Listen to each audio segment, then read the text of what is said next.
தந்தை, மகன், தூய ஆவியாரின் பெயராலே நம் தந்தையாகிய இறைவனின் அன்பும் நம் ஆண்டவராகிய இயேசு கிறிஸ்துவின் அருளும் தூய ஆவியாரின் நட்புறவும் இவ்விழாவை சிறப்பிக்கும் உங்கள் அனைவரோடும் இருப்பதாக.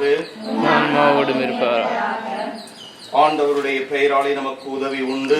அவரே வினைமனை படைத்தவர். ஆண்டவர் உங்களோடு இருப்பாராக. ஆன்மாவோடும் இருப்பாராக. மன்றாடுவோமாக.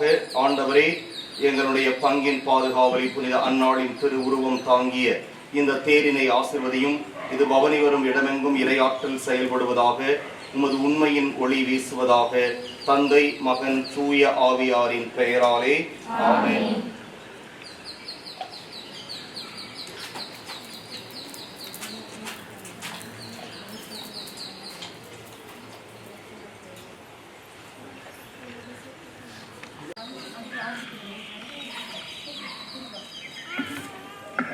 தந்தை, மகன், தூய ஆவியாரின் பெயராலே ஆமென்.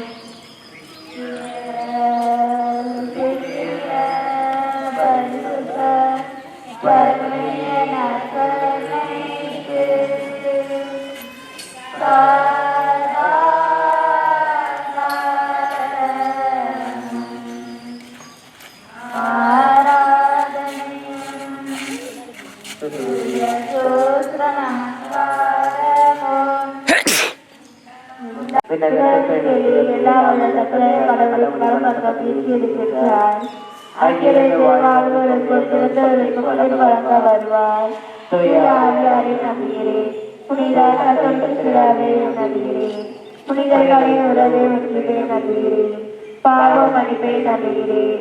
உலகை நம்புகிறேன்.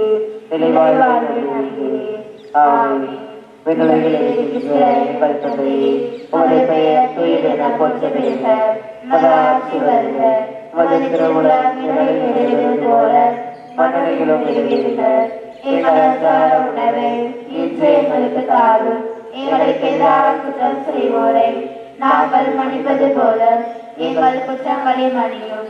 எங்களை சோதனை விளைவிடாயும். தீமை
தந்தை, மகன், தூய ஆவியாரின் பெயராலே நம் ஆண்டவராகிய இயேசு கிறிஸ்துவின் அருளும் கடவுளின் அன்பும் தூய ஆவியாரின் நட்புறவும் உங்கள் அனைவரோடும் இருப்பதாக. இறை இயேசுவில் அன்புக்குரிய சகோதர சகோதரிகளே, இன்றைய திருப்பலியானது இன்றைய நவநாளை சிறப்பிக்கின்ற திருமதி பார்பரா ஆசிரியை குடும்பத்தினர், அருள் பவிதா குடும்பத்தினர், திருமதி குழந்தையம்மாள் ஆசிரியை குடும்பத்தினர் இவர்களுக்காக ஒப்புக் கொடுக்கப்படுகின்றது. இந்த குடும்பங்களை இறைவன் நிறைவாக ஆசீர்வதித்தமைக்கு நன்றியாகவும், தொடர்ந்து இந்த குடும்பங்களை இறைவன் பாதுகாத்து வழிநடத்த வேண்டும் என்றும், ஜான் டேவிட் ஏஞ்சல் மேரி, பார்பரா சுந்தரம் ஆசிரியை, அர்சுலா ஜெய்சி ஜோமிக் சுந்தரம் குடும்ப கருத்துக்களுக்காகவும், நல்ல சுகம் கிடைக்கவும், குழந்தைகள் படிக்கவும், விவசாயம் செழிக்கவும், சுந்தரம் ஆசிரியர் ஆண்மை இளைப்பாற்றிக்காகவும் ஒப்புக் கொடுக்கப்படுகின்றது. தூய மறை நிகழ்வுகளை கொண்டாட நாம் தகுதி பெறும் பொருட்டு நம் பாவங்களை ஏற்றுக்கொள்வோம்.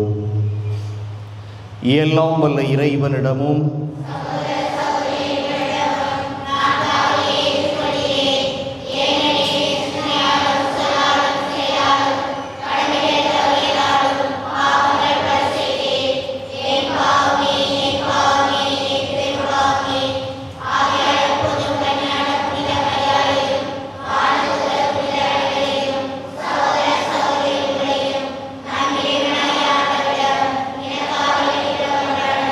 எல்லாம் வல்ல இறைவன் நம் மீது இரக்கம் வைத்து நம் பாவங்களை மன்னித்து நம்மை நிலைவாழ்வுக்கு அழைத்து செல்வாராக. மன்றாடுவோமாக.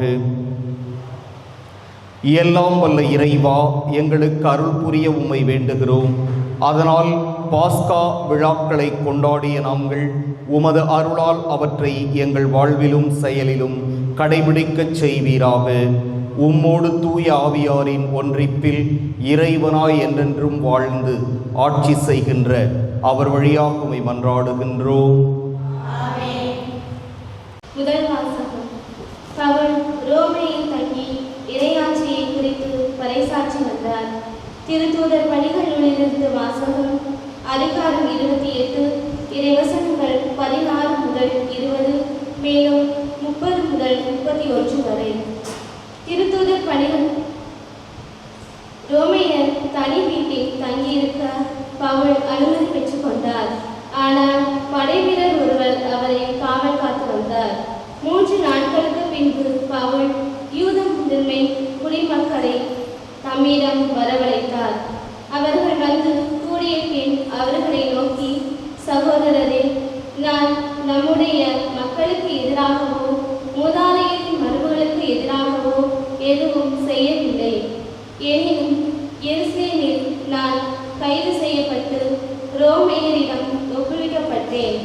அவர்கள் என்னை விசாரித்த போது மரண தண்டனைக்குரிய குற்றம் எதுவும் என்னிடம் காணாததால் என்னை விடுதலை செய்ய விரும்பினார்கள்.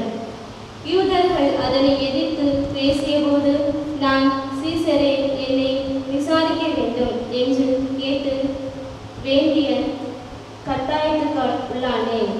ஆனால் என் இறந்தவர்களுக்கு எதிரான குற்றச்சாட்டு எதுவும் என்னிடம் இல்லை. இதனால் நான் உங்களை கண்டு பேசுவதற்காக அழைத்தேன். இஸ்ரேல் மக்கள் கொண்டிருக்கும் நம்பிக்கையின் பொருட்டு நான் விலக்கிவிடப்பட்டுள்ளேன் என்றார். பவுல் அங்கு 2 ஆண்டுகள் முழுவதும் தாம் வாடகைக்கு எடுத்த வீட்டில் தங்கியிருந்தார். தம்மிடம் வந்த அனைவரையும் வரவேற்று இறையாட்சியை குறித்து பறைசாற்றி வந்தார். ஆண்டவர் இயேசு கிறிஸ்துவை பற்றி முழு துணிவோடு தடை ஏதுமின்றி கற்பித்துக் கொண்டிருந்தார். ஆண்டவர்களுக்கு மன்றாட்டு. கருதுரை பாடல். பல்லவி. ஆண்டவரை, நேர்மையாளர் உமது திருமுகத்தை காண்பார்கள்.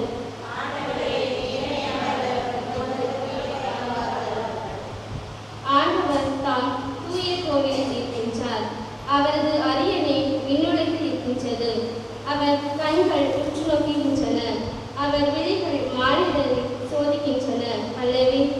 ஆண்டவரே, நேர்மையாளர் உமது திருமுகத்தை காண்பார்கள். ஆண்டவரே, நேர்மையாளரையும் பொல்லாரையும் சோதிக்கின்றார். வன்முறையின் நாட்டம் கொள்வோரை அவர் வெறுக்கின்றார். ஏனெனில் நீதியுள்ள ஆண்டவர் நேரிய செயல்களை விரும்புகின்றார். அவர் தம் திருமுகத்தை நேர்மையாளர் காண்பர். பல்லவி.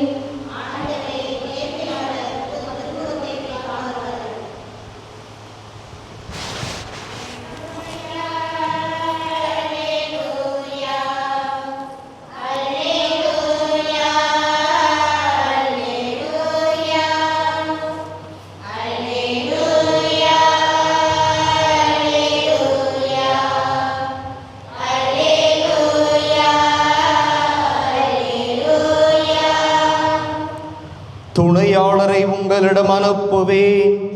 உண்மையை வெளிப்படுத்தும் தூய ஆவியார் வரும்போது அவர் முழு உண்மையை நோக்கி உங்களை வழிநடத்துவார் என்கிறார் ஆண்டவர்.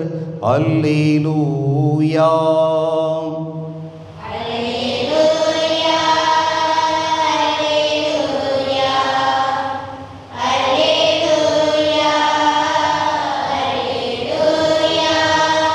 ஆண்டவர் உங்களோடு இருப்பாராக. யோவான் எழுதிய தூய நற்செய்தியிலிருந்து வாசகம். அதிகாரம் 21, இறைவாக்குகள் 20 தொடக்கம் 25 இறுதியாக.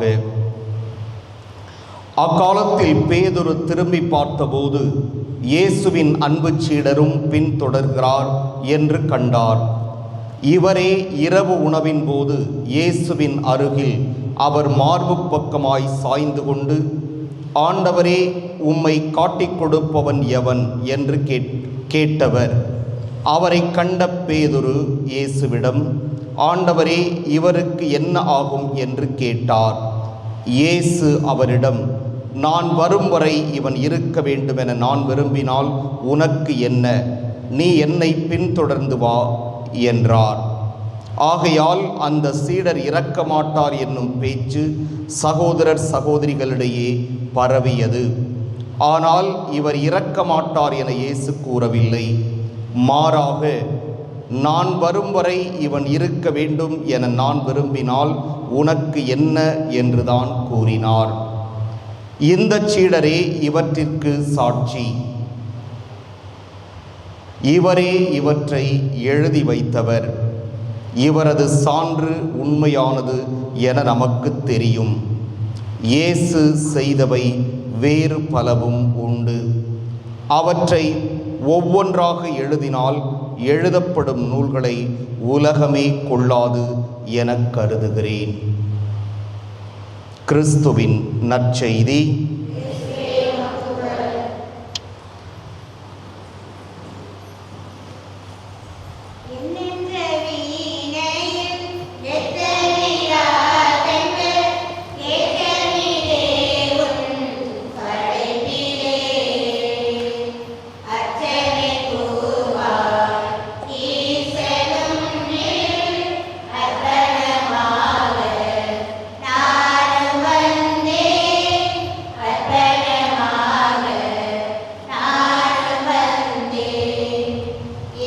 ஆண்டவரே, அனைத்து உலகில் வாழ்த்த பெறுவீராக. வள்ளல் மீண்டும் அந்த அப்பத்தை பெற்றுள்ளோம். நீளத்தின் விளைவு மனித உழைப்பின் பயனும் அந்த அப்பத்தில் ஒப்புக் கொடுக்கின்றோம். இது எங்களுக்கு வாழ்வழிக்கும் அப்பமாக மாறும். இறைவன் எனக்கு வாழ்த்து பெறுவாராக.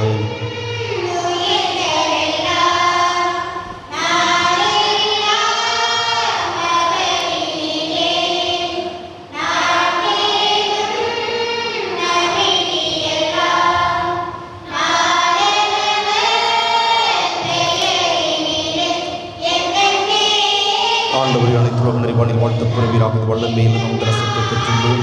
காட்சி செடி மனித உழைப்பின் பயனுமான ரசத்தின் ஒப்புக் கொடுக்கின்றோம். இது எங்கள் ஆன்மீக பாரமாக மாறும். இறைவன் என்று வாழ்த்து பெறுவாராக. ஆண்டவரே, தாழ்மையான மனமும் நொறுங்கிய உள்ளமும் கொண்ட எங்களை ஏற்றருளும். ஆண்டவரே, இறைவா, நாங்கள் என்பது திருமுழுக்கு கொடுக்கும் இப்பலி உமக்கு உகந்ததாவதாக.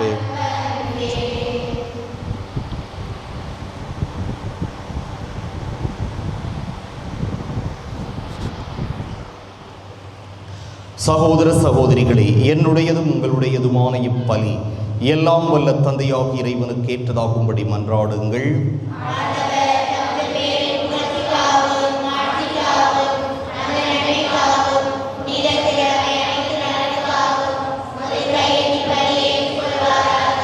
ஆண்டவரே, இப்புனித அருள் அடையாளங்களை கொண்டாட பாவங்களுக்கெல்லாம் மன்னிப்பாக விளங்கும் தூய ஆவியார் இறங்கி வருவதால் அவரே எங்கள் மனங்களை தயார் செய்வாராக. எங்கள் ஆண்டவராகிய கிறிஸ்து வழியாகவே மன்றாடுகின்றோம். ஆண்டவர் உங்களோடு இருப்பாராக. இதயங்களை மேலே எழுப்புங்கள். நாம் இறைவனாகிய ஆண்டவருக்கு நன்றி கூறுவோம். ஆண்டவரே, தூயவரான தந்தையே, என்றுமுள்ள எல்லாம் வல்ல இறைவா, எங்கள் ஆண்டவராகிய கிறிஸ்து வழியாக எந்நாளும் எவ்விடத்திலும் நாங்கள் உமக்கு நன்றி செலுத்துவது மெய்யாகவே தகுதியும் நீதியுமாகும், எங்கள் கடமையும் மீட்புக்கு உரிய செயலும் ஆகும். கிறிஸ்து உயிர்த்தெழுந்தபின் தம் சீடர் எல்லாருக்கும் வெளிப்படையாக தோன்றினார். தமது இறை இயல்பில் நாங்கள் பங்கு பெறும் பொருட்டு சீடர்கள் கண் முன்பாக விண்ணேற்றமானார். ஆகவே பாஸ்கா மகிழ்ச்சி பொங்க அனைத்துலகின் மாந்தர் அனைவரும் அக்களிக்கின்றனர். அவ்வாறே ஆற்றல் மிக்கோரும் அதிகாரம் கொண்ட தூதர்களும் உமது மாட்சியை புகழ்ந்து பாடி முடிவின்றி சொல்வதாவது: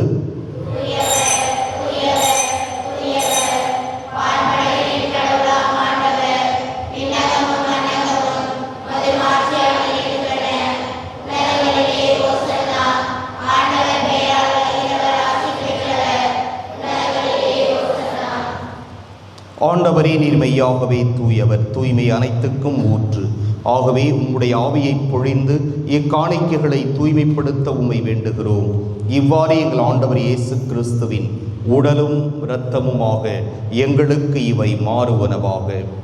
அவர் பாடுபட உளம் கனிந்து தம்மை கையளித்த போது அப்பத்தை எடுத்து நன்றி செலுத்தி அதை பிட்டு தம் சீடர்களுக்கு அளித்து கூறியதாவது: அனைவரும் இதிலிருந்து பெற்று உண்ணுங்கள், ஏனெனில் இது உங்களுக்காக கையளிக்கப்படும் என் உடல்.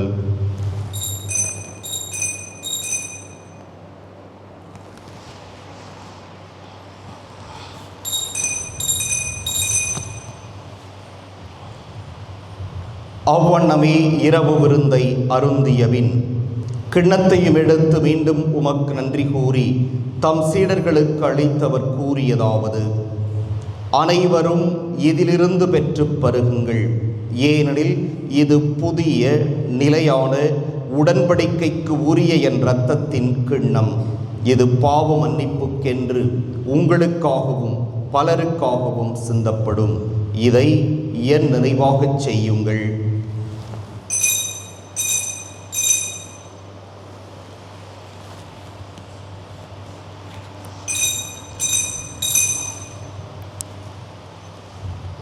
நம்பிக்கையின் மறைபொருள்.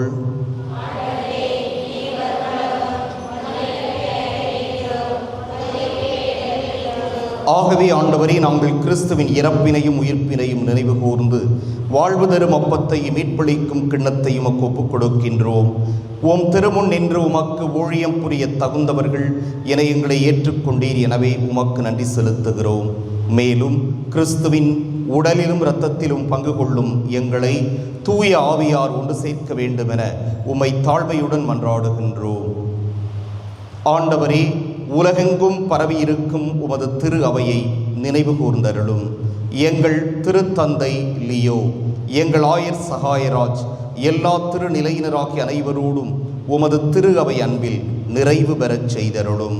மேலும் உயிர்த்தெழும் எதிர்நோக்குடன் துயில் கொள்ளும் எங்கள் சகோதரர் சகோதரிகளையும் இறந்தோர் அனைவரையும் இரக்கத்துடன் நினைவு கூர்ந்து உமது திருமுக ஒளியினுள் ஏற்றருளும். எங்கள் அனைவர் மீதும் இரக்கமாயிரும். கடவுளின் கன்னித்தாயான புனித மரியா, அவருடைய கணவரான புனித யோசேப்பு, புனித திருத்தூதர்கள், இவ்வுலகில் உமக்கு உகந்தவராய் இருந்தோராகிய புனிதர் அனைவருடனும் நாங்கள் நிலை வாழ்வில் பங்கு கொள்ளும் தகுதி பெற்று உம் திருமகன் இயேசு கிறிஸ்து வழியாக உம்மை புகழ்ந்தேத்தும் வரமருள உம்மை மன்றாடுகிறோம்.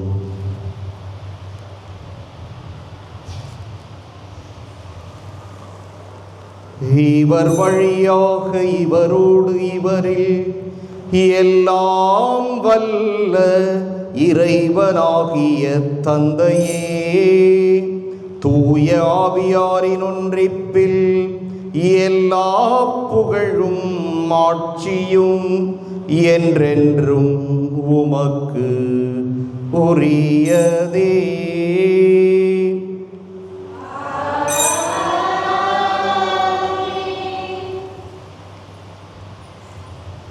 மீட்பரின் கட்டளையால் கற்பிக்கப்பட்டு இறைபடிப்பினையால் பயிற்சி பெற்ற நாம் துணிந்து சொல்வோம்: